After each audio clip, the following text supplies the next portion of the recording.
नमस्कार। आपके अपने YouTube चैनल सीसी राज जीसीआर चूरू क्लासेस में आपका पुनः स्वागत है। आज का अपना आर्थिक विचारों के इतिहास पुस्तक में टॉपिक है नववाणिज्यवाद, न्यू मर्केंटाइलिज्म। हमने पढ़ा था कि वाणिज्यवाद उस आर्थिक विचारधारा का नाम है जो 16वीं, 17वीं एवं 18वीं शताब्दियों में पाश्चात्य यूरोप में विद्वान थी।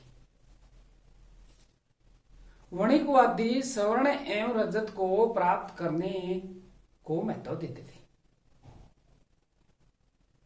जिन्हें बहुमूल्य धातुवाद यानी बुलियनिज्म की संज्ञा दी गई थी। हम पढ़ चुके हैं।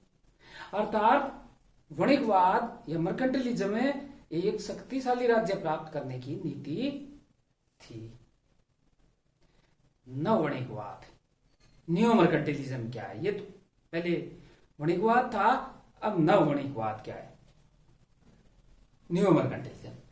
नववाणिज्यवाद पुराने वाणिज्यवाद की तुलना में अधिक शक्तिशाली, बुद्धिमत्तापूर्ण, व्यवस्थित व आर्थिक परिष्कृत रूप माना जाता है। अधिक बुद्धिमत्तापूर्ण, व्यवस्थित व परिष्कृत रूप माना जाता है। नववाणिज्यवाद का मुख्य उद्देश्य राज्य को अधिक शक्ति प्रदान करना है। उसी का वही उद्देश्य था वाणिज्यवाद का। नववाणिज्यवाद में राज्य को शक्ति प्रदान करना ताकि सामाजिक कल्याण की स्थापना हो सके। क्या हुआ मुख्य उद्देश्य? राज्य को अधिक शक्ति प्रदान करना ताकि सामाजिक कल्याण की स्थापना हो सके। राज्य को अधिक शक्ति प्रदान करना ताकि सामाजिक कल्याण की स्थापना हो सके। सामाजिक कल्याण की स्थापना हो सके, ये न्यू मर्केंटाइलिज्म का उद्देश्य है। नववाणिज्यवादियों का यह विचार है कि कोई भी देश अपनी आवश्यकताओं की पूर्ति की वस्तुएं स्वयं उत्पादन नहीं कर सकता, अतः उसे विदेशों से वस्तुएं आयात करे अपनी आवश्यकताओं को पूर्ण करना चाहिए। यानी कोई देश अपनी आवश्यकताओं की पूर्ति करने के लिए क्या कर सकता है? आयात करे वस्तुओं का।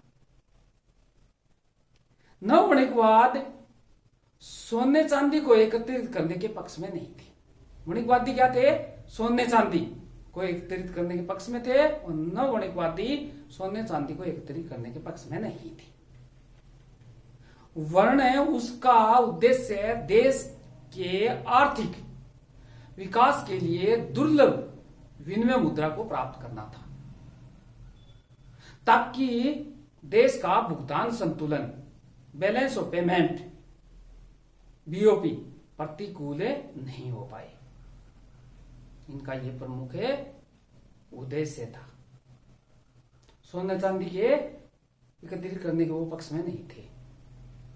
मुद्रा प्राप्त करना ताकि देश का भुगतान संतुलन उनके पक्ष में बना रहे।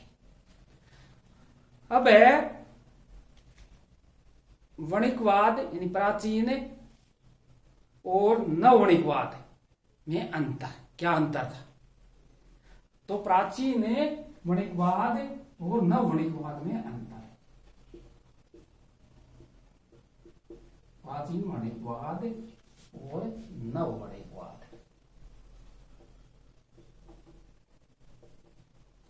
अंतर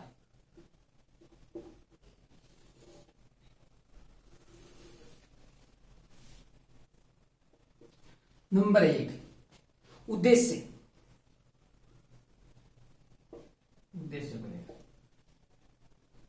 राज्य में अधिकांश व्यक्तियों को जीवन निर्वाह का अधिकार था।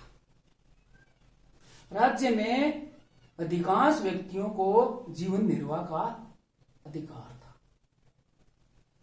राज्य में अधिकांश व्यक्तियों को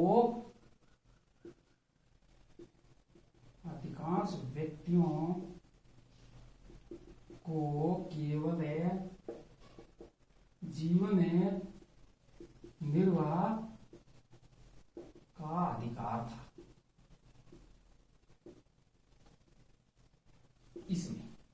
इसमें क्या उद्देश्य था? राज्य को आर्थिक शक्ति प्रदान करना,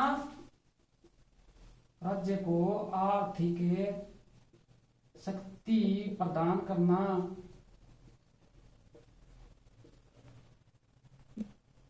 ताकि सामाजिक कल्याण की स्थापना की जाए।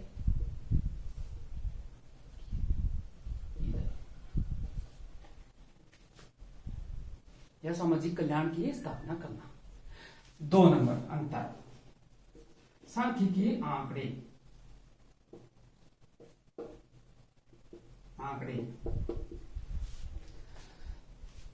इसमें एकत्रित नहीं किए जाते, नहीं किए जाते, क्योंकि सामाजिक कल्याण का कोई महत्व नहीं था।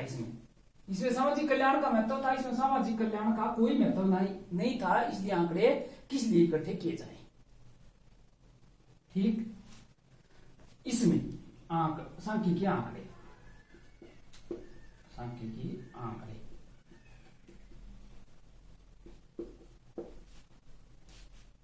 एकत्रित एवं प्रकाशित किए जाते थे, ताकि योजनाएं बनाई जा सके एवं क्रियान्वित की जा सके।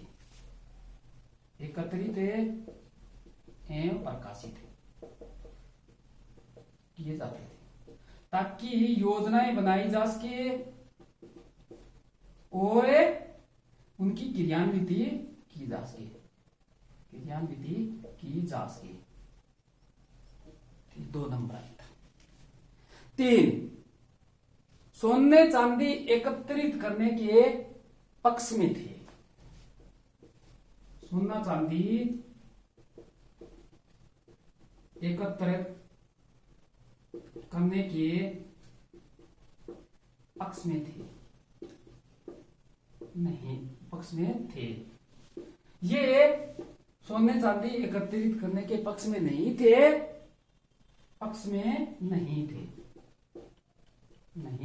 सोने चांदी एकत्रित करने। दुर्लभ विदेशी मुद्रा, विदेशी विनिमय प्राप्त करना, ताकि विदेशी विनिमय प्राप्त करना, ताकि बीओपी बैलेंस ऑफ पेमेंट भुगतान संतुलन से पक्ष में बना रहे।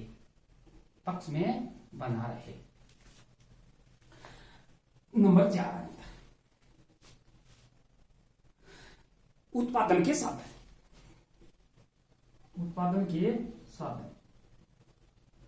इनमें 2 प्रमुख साधन थे, भूमि और श्रम। इनमें भूमि श्रम के अलावा पूंजी, साहसी एवं उद्यमी सम्मिलित थे। अस्तित्व है आज के दिन। 5 नंबर, अस्तित्व है क्या है?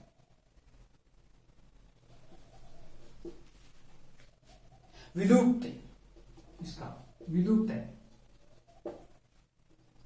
किंतु समाप्त नहीं। समाप्त नहीं हुआ है। और इसमें ये पुराने का वेश बदलकर सामने है, यानी इसका वेश बदलकर सामने है। पुराने का वेश बदलकर सामने है। तो आज हमने पढ़ा कि नवणिकवाद क्या है, न्यूमरकंटलिज्म क्या है, और प्राचीन वणिकवाद नवणिकवाद में क्या अंतर है। आपने सुना, इसके लिए आपको धन्यवाद।